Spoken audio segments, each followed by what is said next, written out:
Hello, everybody. With the United States facing a world of athletes in the Olympic Games in Rome this summer, tonight's life holds particular significance. You're watching one of the greatest athletes of our time on a day in which he broke 3 world records and tied another on the same day. Most of you by now, I'm sure, have recognized him, and in a moment our cameras will show you how we spring our This Is Your Life surprise tonight.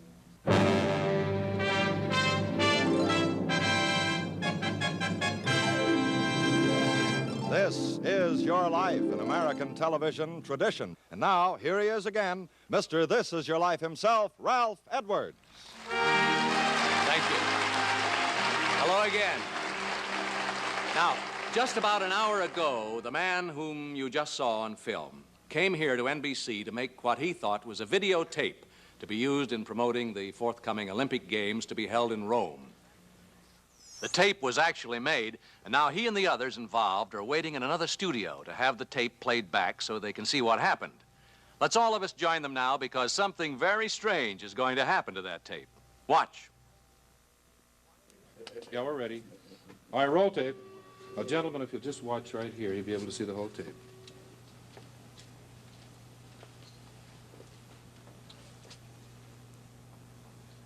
Hi, I'm Bob Richards, and I've had the wonderful privilege of representing America in 3 Olympic Games.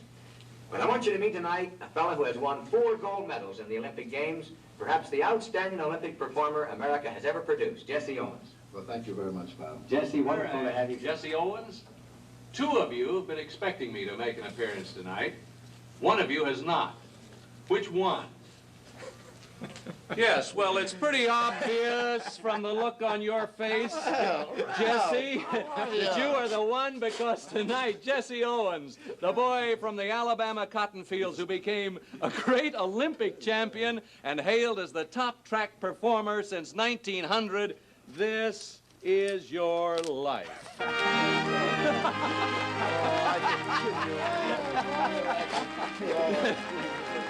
Now, Jesse, you've been in on 2 of our surprises, Louis Zamperini and Ted Husing. But you weren't in on this one until right now. You're not kidding. Our thanks to you, Bob Richards, great Olympic champion, yourself, an ex-This Is Your Life subject, and we're mighty proud of you. I'm thrilled you're showing his life, Ralph. It's going to be great. Thanks to you, too, Bill Schroeder. Bill of the Helms Foundation, for your help. All right, now come along, Jesse Owens. Let's walk right across the hall to our studio and relive with you some of the most exciting moments in sports history. And while we're on our way, here's Bob Warren. Well, here they are, ladies and gentlemen, your This Is Your Life host, Ralph Edwards, and tonight's principal subject, Jesse Owens. Bob Warren. And then come on over and sit down here in our chair of honor. Thanks, Bob. Oh. You've never been here before. You've been behind here twice, haven't you? I haven't. Well, now, as a matter of fact, Jesse, your real name is James Cleveland Owens. How did you happen to get the name Jesse? Well, Bob, Ralph, that goes back to long years ago when I first entered grade school in Cleveland, Ohio. First time in my life I'd ever been to a mixed school, and when I came from Alabama, being rather shy, and the lady asked me my name, and I told her J.C. and real fast, and she says, Jesse. I said, no, ma'am. She says, I said, J.C. She says, well, your name is Jesse Owens, isn't it? I says, yes, ma'am. It's been Jesse Owens ever since. But James Cleveland is the name your late mother and father give to their 7th child. Yes. There were 4 more to come, and all 13 of the Owens family lived in Dansville, Alabama. That's right. What'd your father do in Dansville, Jesse? My father was a sharecropper, and we worked the cotton fields and the cornfields of Alabama. As a youngster, Jesse, Yes. you help your father plow the fields, pick the cotton crop, and whenever you're sent on an errand, you never walk, you run. You run to school, you jump over the ditches. Well, that was one of the things that... I left Dansville and moved to Cleveland. I wrote to my father that the opportunities were better there. The voice of your oldest sister, who's come here from Cleveland, Ohio tonight, Mrs. Lily Mae Gibson. Here's Lily Mae, Jesse.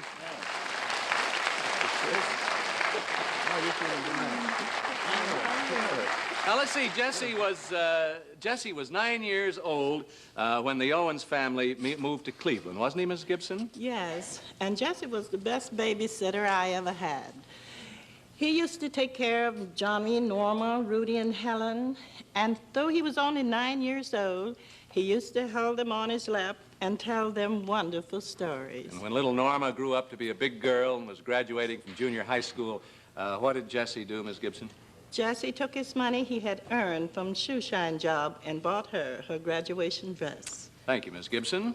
Lily Mae, for coming here from Cleveland tonight.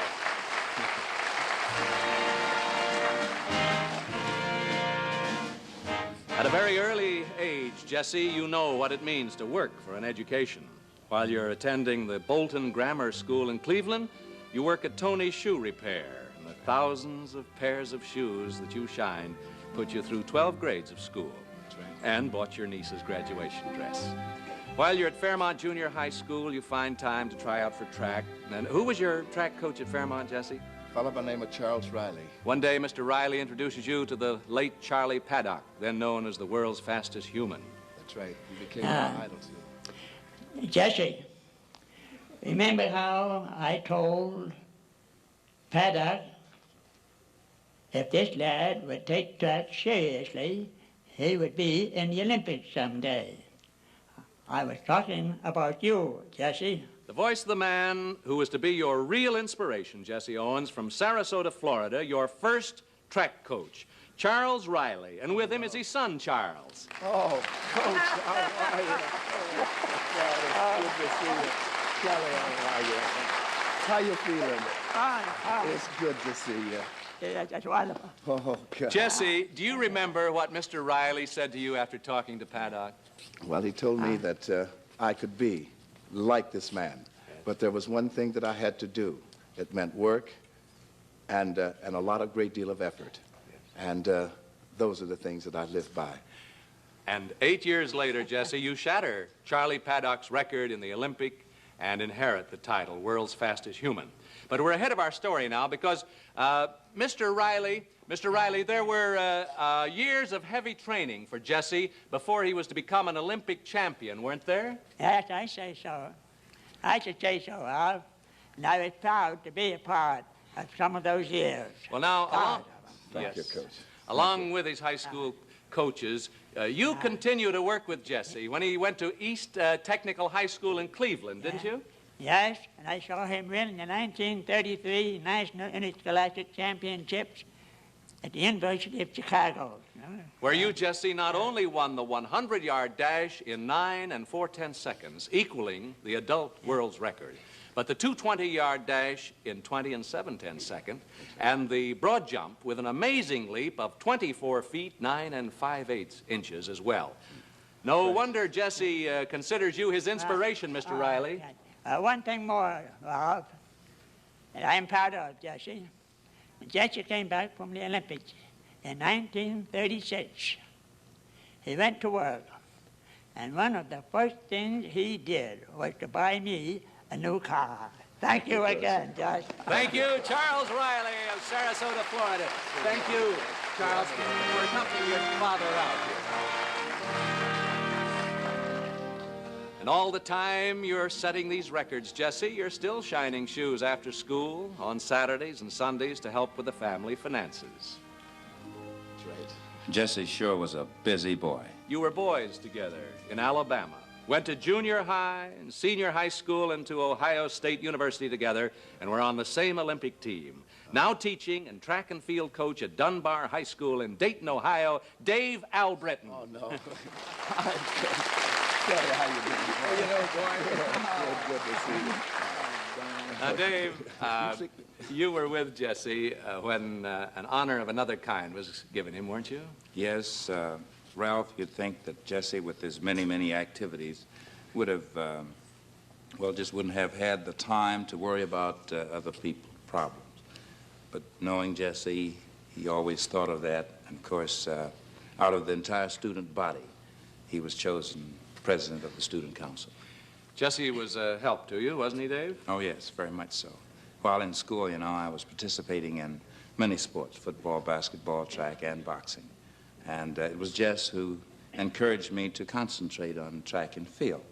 And, of course, being somewhat of a high jumper himself, very good one, he dropped out of that event so that I might be encouraged to continue. and, of course, all through his competitive days. He's helped other athletes to better themselves. Even some of them were his competitors.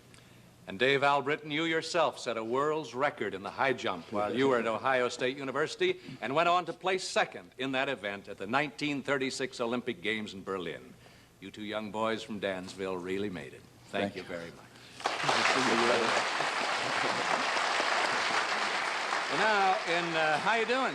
Well, I could be someplace else right now, I'll tell you that. I'm glad you're not, Jesse. Thank you. And in just a moment, we'll continue to trace your meteoric rise as a true champion in sports and in human relations. In 1933, Jesse, you've received scholarship offers from many colleges and universities, but you enroll as a freshman at Ohio State University in Columbus. Why, Jesse? Well, because, first of all, it was closer to home. I'd heard a great deal about the coaching staff at Ohio State University, and my junior high school coach wanted me to go. Charles Riley coached there, too, I think. How did you support yourself during your college years? Well, I worked, I ran an elevator in the state office building at night. I worked from 5 o'clock to 1 o'clock in the morning. And I had an opportunity while on the elevator to study. And to be very frank with you, I think I got better grades in my freshman year than any other time that I was in college. Weren't you a page boy in the Ohio State? And then, yes, after that, then we became a page boy in the House of Representatives. House of Representatives. And when spring of 1934 rolls around, you report for track practice. That's right. And that's when I first saw you, Jesse. Another person who has meant a great deal to you, Jesse, your former track coach at Ohio State, and this year head coach of the 1960 United States Olympic men's track and field team from Columbus, Ohio, Larry Snyder.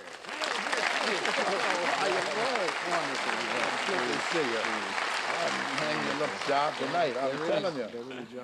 They sure did. He's taking all the boys to Rome. Oh, yes. Under your tutelage, Larry Snyder, Jesse went on to newer track triumphs. Well, mainly because of his exceptional ability and his rigorous training, he made track history one day at Ann Arbor.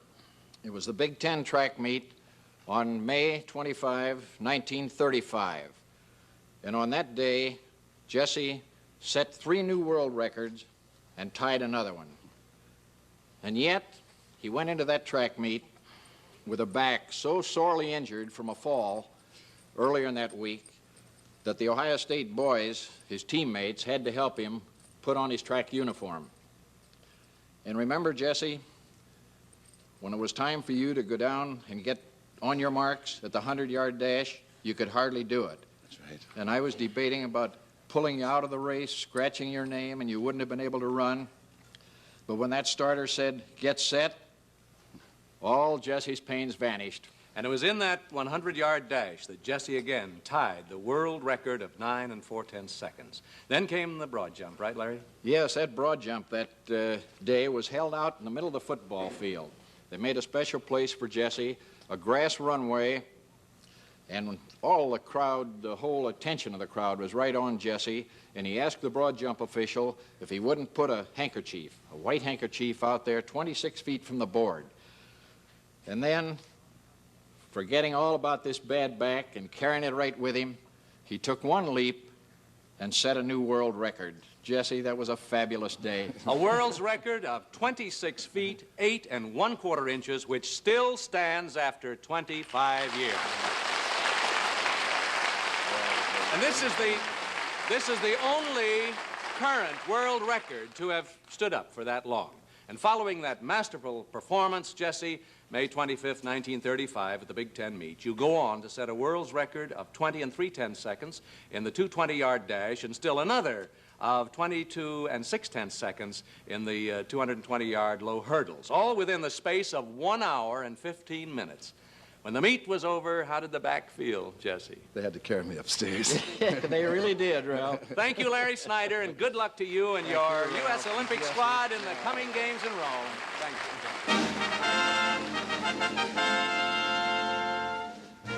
With your tremendous performance at Ann Arbor, you naturally go on to win a place on the United States team that is going to the Olympic Games in Berlin in 1936. The eyes of the world are on you, Jesse Owens, as you walk into the great sports arena that Adolf Hitler has had constructed in Berlin. The Nazi press was echoing Hitler's claims of Aryan supremacy. You were to be put to the true test of your courage and ability as you faced the greatest athletes of the world. I marched with Jesse into that arena. And so did I. Two former Olympic teammates of yours, Jesse, both at that time co-holders with you of the 100-yard dash world record. From Chicago, Illinois, Ralph Metcalf, and from Los Angeles, Frank Wyckoff.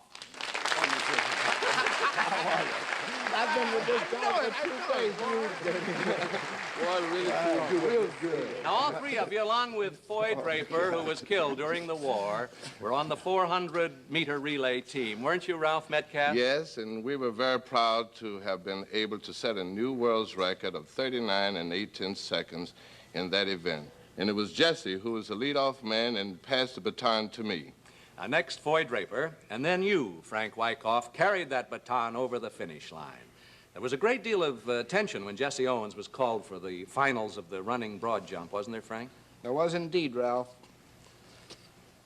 Jesse He had a big rival. He had a formidable contender there from Germany, Lutz Long, who went out and on his third try made a leap of 25 feet 9 3/16 of an inch.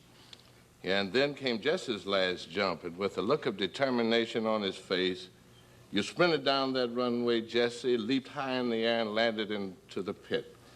And when the mark was measured, and later as it was announced over the public address system throughout that entire arena, they announced that Jesse Owens had won the running broad jump. With a leap of 26 feet 5/8 inches, the first 26-foot running broad jump in the history of the modern Olympic Games. And then, Jesse, you went on and won 2 more gold medals, winning the 100 meters and then turning around and winning the 200 meters. A great feat. Yes, indeed. Thank you, Frank Wyckoff and Ralph Metcalf.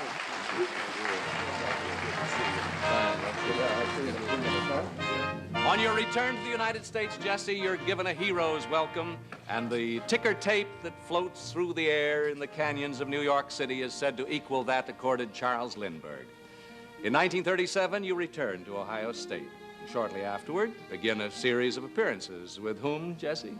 Well, I was with Bill Robinson. Yes. Bojangles Robinson, and I might say that Bill was a great guy. Yes, he was just a tremendous guy, and we went together throughout the country, and you know, I'll tell you, when he passed away, I lost a real friend. I want you to say, I want to know that, and he taught me many things in reference to the entertainment world. The fleet-footed athlete becomes a nimble dancer. You lead a swing orchestra, make a motion picture here in Hollywood, and with the money earned doing all these things, you buy your parents a new 15-room house in Cleveland. Then Jesse went into the dry cleaning business and lost everything. The voice of your childhood sweetheart, Jesse. You met her when you were in junior high school. You were married in 1931. Your wife, Ruth.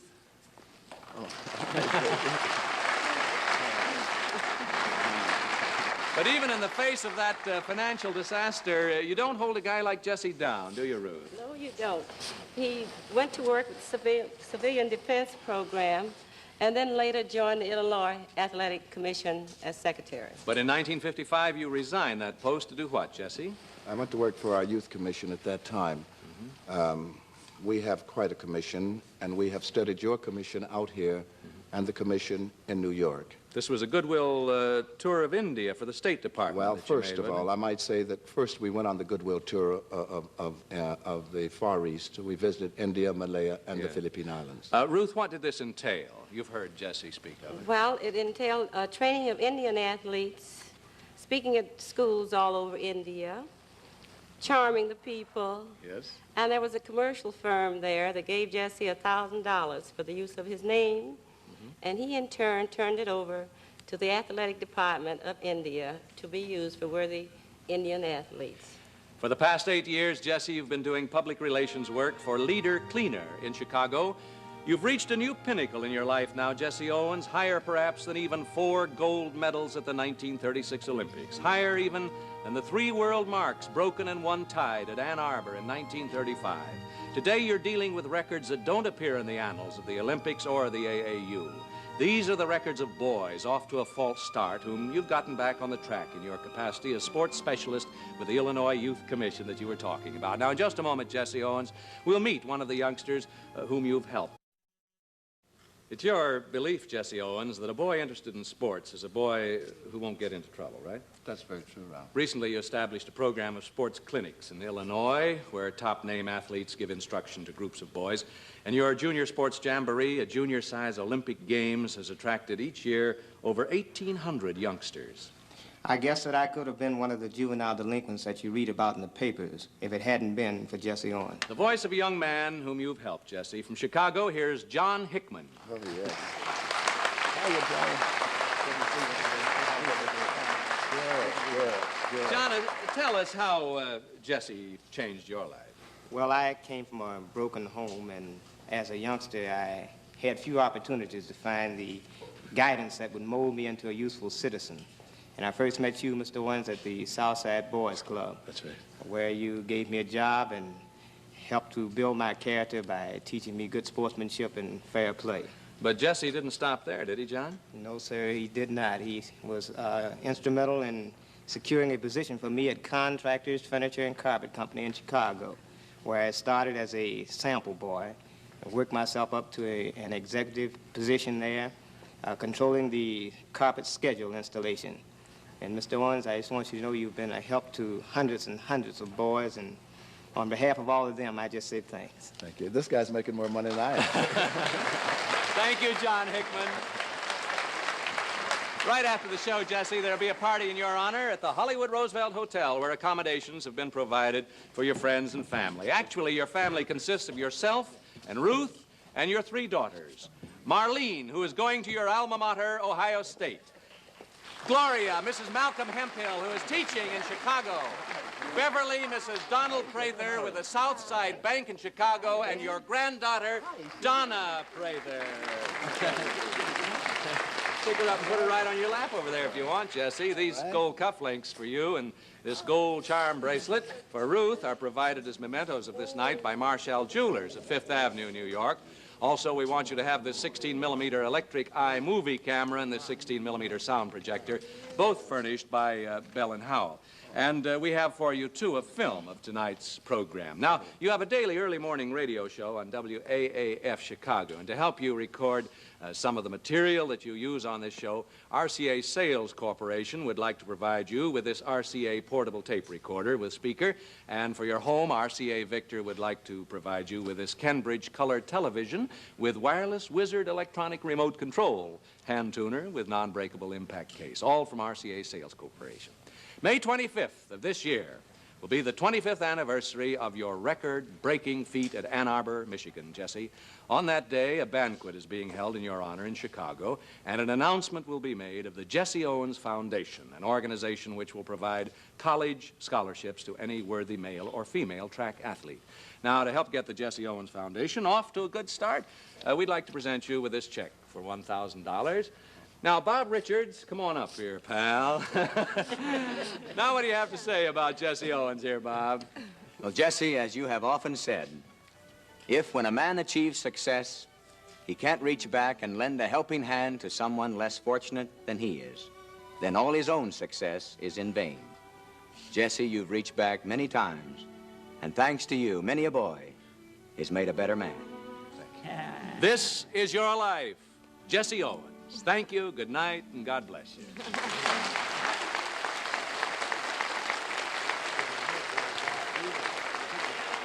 Travel arrangements for guests on This Is Your Life are provided by TWA, Trans World Airlines, who fly the Superjets. You fly the finest when you fly TWA. If you've devoted your life to America's future in a very special way, if Mother's Day is meant to honor sacrifices such as you've made, then the life we relive next week may be yours. We'll see you then. Good night and thank you. Good night, Jesse. This Is Your Life is a Ralph Edwards production, produced by Axel Gruenberg and directed by Richard Gottlieb. Additional promotional funds were furnished by Trans World Airlines. Portions of this program were on videotape and film.